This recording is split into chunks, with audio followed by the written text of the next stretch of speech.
समर्थन करेंगे या फिर? अरे मैं तो चाहूँगा कि हमारा महापौर बने। मैं चाहूँगा रियाज ही महापौर बन जाए, उससे अच्छी और क्या बात हो सकती है। ये जो कारपोरेशन इलेक्शन है हमारे लिए बहुत अहमियत का इलेक्शन है ये। और मैं समाजवादी पार्टी अभी महाराष्ट्र में बहुत मजबूत नहीं है, लेकिन हम मजबूत हैं जहाँ वहाँ हमें बहुत ध्यान देना पड़ेगा। एक हम भिवंडी में मजबूत हैं, गोंडी में मजबूत हैं। तो और अभी क्या हो रहा है कि जो सत्ता में बैठे हुए लोग हैं ना, वो हमारे लोगों को लगातार ख़रीदने में लगे हुए हैं और कुछ न कुछ लालच दे करके, पैसे दे कर, फंड दे करके वो लगे हुए हैं। लेकिन सत्ता में जो बैठे हुए लोग हैं वो बीजेपी के लोग हैं, फिरका परस्त लोग हैं। हम कुछ भी हो जाए, हमें एक पैसा फंड मिले या न मिले, लेकिन हम फिरका परस्तों के साथ कभी जा नहीं सकते। अब जो लोग ऐसे हैं दोगली राजनीति करने वाले, वो मिलते हैं, जा रहे हैं, कोई उनकी पार्टी में जा रहा है, कोई उनसे मिला रहता है अंदर अंदर। लेकिन जब तक अब मेरे हाथ में बागडोर है, मैं बहुत साफ़ सुथरी राजनीति करना चाहता हूँ। तो अब भिवंडी का जो है इलेक्शन कारपोरेशन का मेरे लिए बहुत अहमियत का है। पहले भी हम भिवंडी में सीटें चुनकर आ चुके हैं। मोहम्मद अली साहब को चुन कर आए, उसके बाद जो है मैं खुद चुनकर आया, और ये अपने अंसारी साहब, क्या नाम उनका है, रशीद ताहिर चुनकर आए। इसके बाद हमने लाया नए आदमी को, लाया यहाँ पर रईस को लाया, वो भी चुनकर आए। 17-18 नगर सेवक चुनकर में आए। तो इस पर हमारी नज़र है कि हम लोग जो हैं यहाँ मजबूती के साथ लड़ें। इसलिए मैंने किसी एक के हाथ में बागडोर नहीं दी गई है। कोई अपनी मनमानी नहीं कर सकता है। पार्टी का जो नियम है, जो वसूल है, उसी के लिहाज से हमने अभी 14 आदमी की लिस्ट बनाया है। 15वां नाम एक और है, जोड़ेंगे बाद में उसको। 14 नाम है। हमने उस दिन 3 नाम अनाउंस किया था और मैंने बोला था अजय जी से आप नाम अनाउंस कर दीजिएगा, लेकिन वो रोज़ कहीं न कहीं दौरे पर यहाँ वहाँ हैं।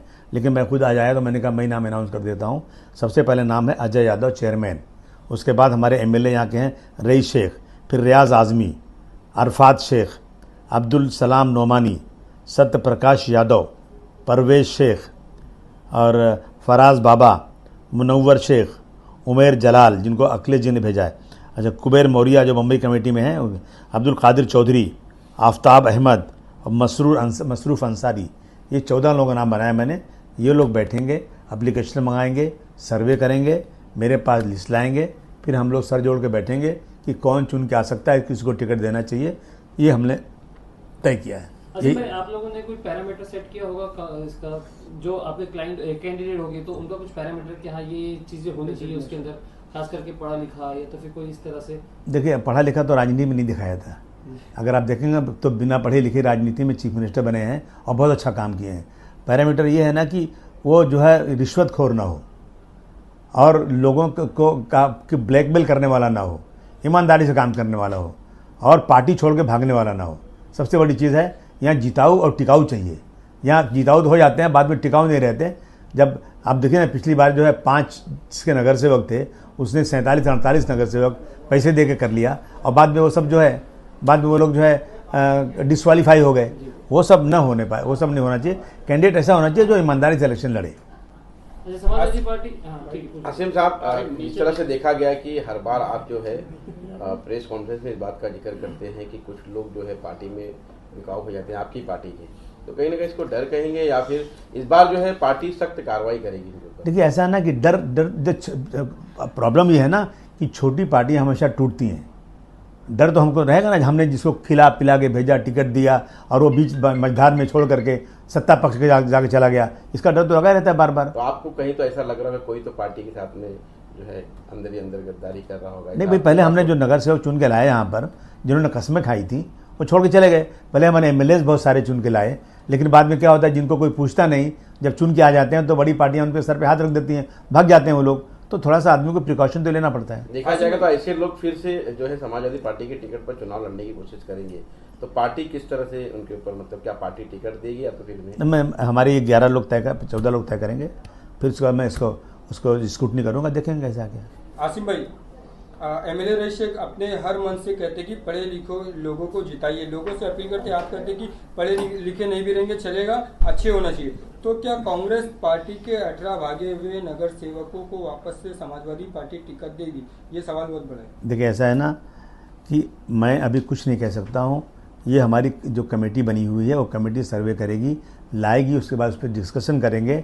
दूसरी बात जो है ना कि पार्लियामेंट में क्रिमिनलाइजेशन के ऊपर, अन एजुकेशन के ऊपर बहुत लंबी बहस हो चुकी है कि राजनीति में पढ़े लिखे लोग और क्रिमिनल लोग के बारे में क्या करना है। तो ये डिसीजन लिया गया कि राजनीति में एजुकेशन कोई मैटर नहीं रखती। ये तो आप इस तो सही बात है कि आदमी पढ़ा लिखा तो अच्छा काम करता है, लेकिन राजनीति में 5 क्लास पढ़े, 6 क्लास पढ़े, 7 क्लास पढ़े, चीफ मिनिस्टर बने हैं और बहुत अच्छा काम किए हैं। तो इसलिए तय हो गया कि राजनीति में टिकट देते वक्त क्वालिफिकेशन पे कोई चीज़ फैसला नहीं होगा। हाँ, कि क्राइम पे फैसला होगा। जिसकी 2 साल सज़ा हो गई होगी उसको टिकट नहीं मिलेगा या वो इलेक्शन लड़ नहीं सकता, ये फैसला हो चुका है।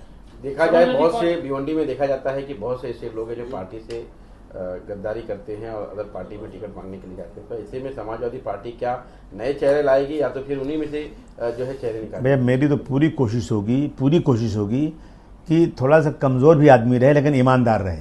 कहते हैं ना कि मोमिन एक बिल से दोबारा डसा नहीं जाता, हम आजमाए को आजमाया नहीं जाता। उसकी पूरी कोशिश करेंगे। अब देखिए आगे क्या होता है। समाजवादी पार्टी इस चुनाव में क्या किसी गठबंधन के साथ लड़ेगी? नहीं, अकेले लड़ेगी। अकेले लड़ेगी। अच्छा रियाज आदमी नहीं, देखिए ऐसा है कि कुर्सियाँ बहुत कम थी वहाँ पे, समझा आपने।